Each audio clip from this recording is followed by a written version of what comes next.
wabarakatuh. Selamat datang di Putri Ramadista Channel. Sebelum kalian meneruskan video ini, jangan lupa subscribe, comment, and like ya. Video kali ini aku bakal sharing is caring tentang mata minus. Jadi aku itu udah jadi pengguna aktif dari aku kelas 5 SD. Kali ini cerita awalnya dulu ya.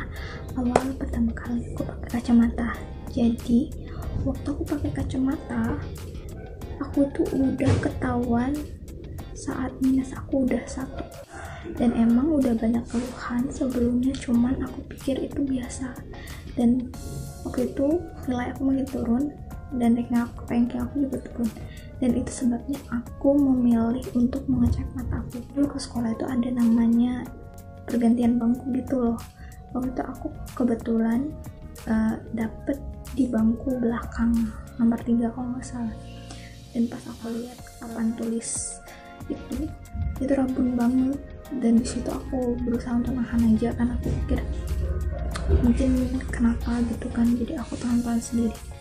Dan akhirnya waktu pembagian nilai itu, waktu mau naik kelas 6 maksudnya tuh, aku udah minus 1 pas dicek, dan aku emang bener-bener nangis karena tingkat aku turun kan. Jadi aku cerita sama orang tua aku, share kalau aku sebenarnya nggak bisa lihat secara jelas tuh udah lama gitu sampai nangis. Jadi buat kalian nih tips ya, aku kasih saran buat adik-adik, buat semuanya, buat kakak-kakak yang ngerasa matanya tuh pas ngeliat udah buram, lebih baik cek deh daripada udah lama terus ketahuannya udah kayak aku kelas 6 kacamata aku tuh hilang. Selama hilang tuh aku nggak pakai lagi kacamata, jadi aku tahan-tahanin aja gitu. Jadi aku memilih untuk duduk selalu di depan biar kelihatan ya.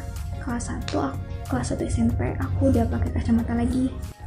Teman-teman aku pada bilang kan, ih bagus ya pakai kacamata. Aku jadi pengen pakai kacamata. Stop, jangan nganggap pakai kacamata itu bagus.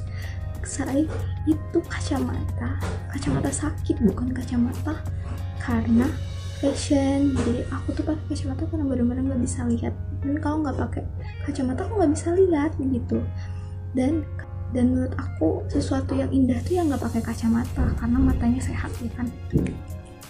Dan setelah itu aku coba buat rutin makan wortel gitu kan. Emang sarannya harus gitu. Aku tuh emang tipe yang susah banget makan sayur. Jadi di tahun itu masih semangat banget makan sayur segala macam. Jadi minusnya itu nggak pernah naik. Nah setelah aku SMA, jadi kan waktu SMA udah mulai tuh gadget segala macam, dan itu tuh udah lagi booming banget kan pakai gadget di tahun aku. Jadi di tahun 2010 ke atas itu kan gadget lagi baru-baru banget. Jadi waktu itu aku lagi bener-bener bucin banget sama gadget. Jadi setiap apa-apa selalu pakai gadget, dan akhirnya aku merasa kacamatanya udah nggak cocok. Aku periksa kenapa, dan ternyata guys, mata aku itu waktu itu udah minus 4, naik banget.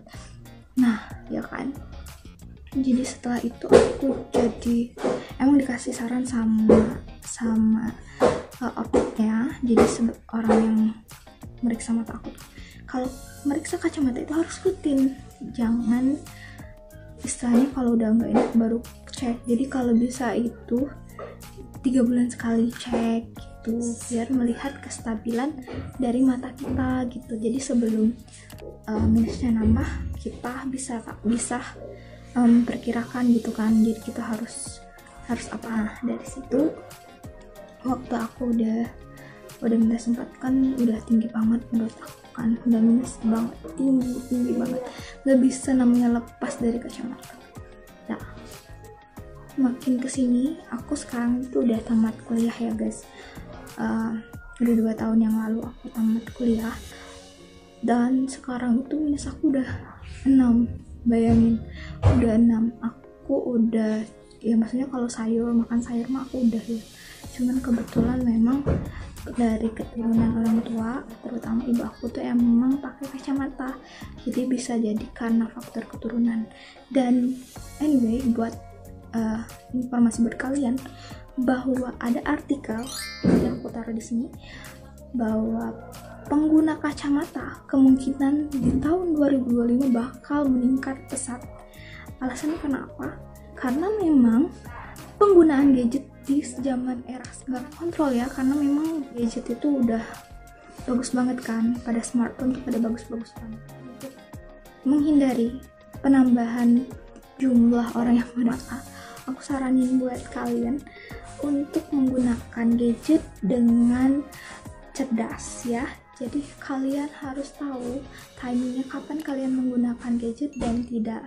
Kalaupun kalian emang bekerja di bagian sesuatu yang harus menggunakan gadget atau komputer, kalian harus menggunakan kacamata anti radiasi, atau ya untuk menghindarinya ya jarak menggunakan gadget itu harus diatur lagi ya guys. Aku nggak mau kalian itu pakai kacamata karena memang kelihatannya enak kan pakai kacamata, itu kelihatannya lebih bagus atau gimana ya untuk sebagian orang, ada juga yang enggak kan. Tapi aku saranin buat kalian yang anggap berkacamata itu bagus, salah banget guys. Kalian nggak tahu rasanya kalau misalnya saat hujan kacamata kalian berembun, kalian nggak pernah ngerasain kan, dan itu bener-bener ngeganggu. Jadi banyak sih problem sebagai orang yang pakai kacamata. Jadi aku saranin buat kalian yang kayak aku pengen deh pakai kacamata, ya aku tahu kalian pengen kacamata karena ada fashionnya gitu ya, tapi aku berharap kalian lebih menghargai sesuatu yang telah Allah berikan ya, Tuhan berikan kepada kalian, lebih mensyukuri karena nggak semuanya orang punya mata yang sehat kayak kalian gitu, begitu. Jadi aku saranin buat kalian untuk terus jaga kesehatan mata, karena mata ini adalah jendela dunia. Kalian kalau pakai kacamata semuanya terbatas, nggak bisa lagi kalian tuh lagi main basket atau apa gitu ya, otomatis kalian takut kan nanti kalau misalnya kena kacamata gimana gitu. Tuh sama kayak aku dulu, aku seneng banget olahraga, tapi semenjak aku pakai kacamata jadi harus hati-hati memilih olahraga yang cocok sesuai dengan aku gitu. Jadi sekian video dari aku berharap kalian tetap jaga kesehatan mata dan jangan anggap remeh sesuatu yang kecil itu sangat mempengaruhi kesehatan mata kalian. Jangan lupa makan sayur, jangan lupa makan buah, karena itu membantu menjaga kesehatan mata. Tuh, dan